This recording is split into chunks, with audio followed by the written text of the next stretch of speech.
Dear friends, this is Dr. Vijay Alexander from MAG TNPSC Academy. Let us discuss December 4th current affairs. Chief Minister M.K. Stalin has announced that relief of Rupees 2000 will be provided to ration card holders in three districts that have been affected by heavy rains and flooding for more than 2 days due to cyclone Fenjal. It has been announced that a compensation of Rupees 5 lakh will be provided to the families of those who lost their lives due to the cyclone and floods. Additionally, Rupees 10,000 will be given as compensation for damaged huts and priority will be given under the Kalangar Dream Home scheme for building houses for completely damaged huts.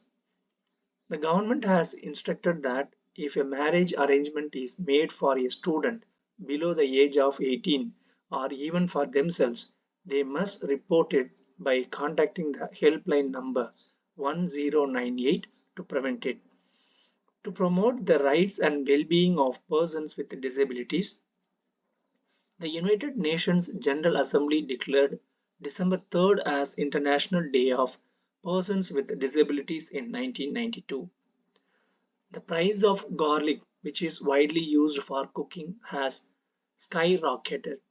Reports suggested that banned chemically treated varieties of Chinese garlic are being illegally brought into Indian markets, taking advantage of this situation. It is notable that the central government had imposed a ban on this type of garlic 10 years ago, recognizing its harmful effects. Excessive use of chemicals to increase production can cause damage to liver and kidneys if consumed, according to reports. The administration of US President Joe Biden has informed the country's Congress that it has approved the sale of MH-60R helicopters, related equipment, and other associated systems worth Rs 9,828 crore to India. The Congress party has requested the Election Commission to provide raw data regarding the inclusion and deletion of names in the Maharashtra voter list. Rajya Sabha Chairman Jagdeep Dhankar announced the rejection of 42 notices submitted under the Rule 267 seeking discussions on various issues.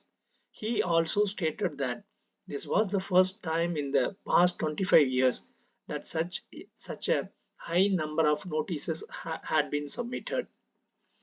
The Lok Sabha has passed a bill amending banking laws to allow the appointment of up to 4 nominees for a bank account. Currently, an account holder can designate only one nominee who would inherit the account's funds in the event of the account holder's demise. With this amendment, an account holder can now specify up to 4 nominees. The central government stated that the bill aims to enhance governance standards in the banking sector, strengthen the security of depositors and investors, improve the audit standards of public sector banks, and extend the tenure of cooperative bank directors. Key provisions of the bill include extending the tenure of directors, that is, excluding chairpersons and full time directors of cooperative banks from 8 years to 10 years, allowing directors of central cooperative banks to serve on state cooperative banks boards.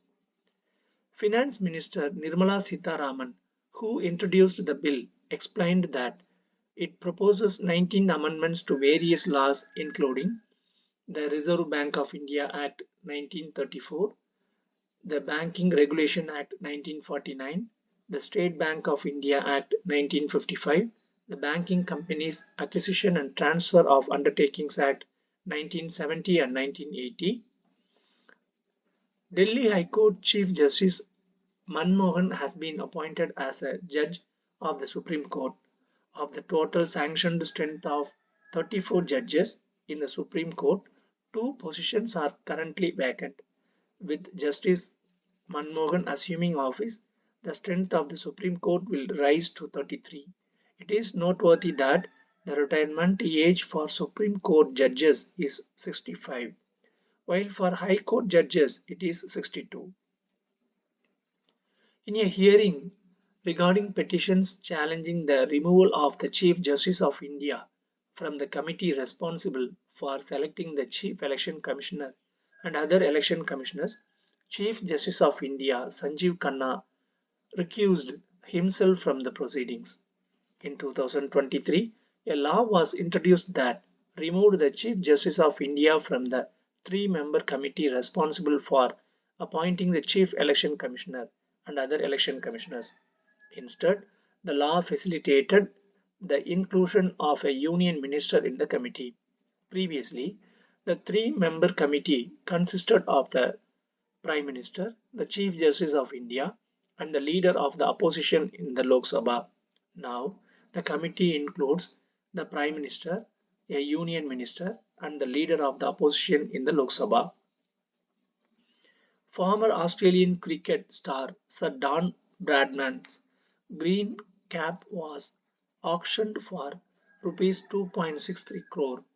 This cap, a rare memorabilia in cricket history, was worn by Bradman during the 1947-48 Test series against India. It was his last Test series on home soil and notably marked India's first ever tour of the independent India. During his tenure, former Punjab Chief Minister Sukhbir Singh Badal was sentenced to perform service at the Golden Temple in Amritsar as part of the punishment imposed by the Akal Takht for mistakes committed against the Sikh religion. This decision came from the Akal Takht, which is the supreme authority of the Sikh community. South Korean President Yoon Suk Yeol suddenly announced the imposition of emergency military law in the country. He stated that this decision was made due to opposition parties attempting to shut down the parliament and the resurgence of North Korea-backed forces. It is noteworthy that the United States, South Korea's closest ally and a strong advocate of democracy worldwide, has not yet commented on this anti-democratic announcement by the president. Within hours of declaring emergency military law, the South Korean parliament passed a resolution to revoke the proclamation, which is also significant. China imposed an export ban on critical minerals like gallium, germanium, and antimony to the United States. This action by China is seen as a retaliatory measure against the restrictions imposed by the US on exporting semiconductor related materials to China. The European Space Agency Propa-3 satellites designed to study the Sun's outer atmosphere are set to be launched aboard the PSLV C-59 rocket. The rocket will be launched from the first launch pad at the Satish Dhawan Space Center in Sriharikota, Andhra Pradesh. New Space India Limited, a commercial arm of the Indian Space Research Organisation, handles the launch of foreign satellites into space. As part of this initiative, the European Space Agency developed the Propa-3 twin satellites to study the Sun's outer atmosphere. To place these satellites into orbit using the PSLV rocket, ISRO's NSIL and ESA have signed a memorandum of understanding. The Propa-3 satellites will be placed in the circular orbit 65,500 kilometers from Earth. From this orbit, the two satellites will maintain a close formation separated by just 150 meters to study the Sun's outer atmosphere and transmit data back to Earth. Thank you.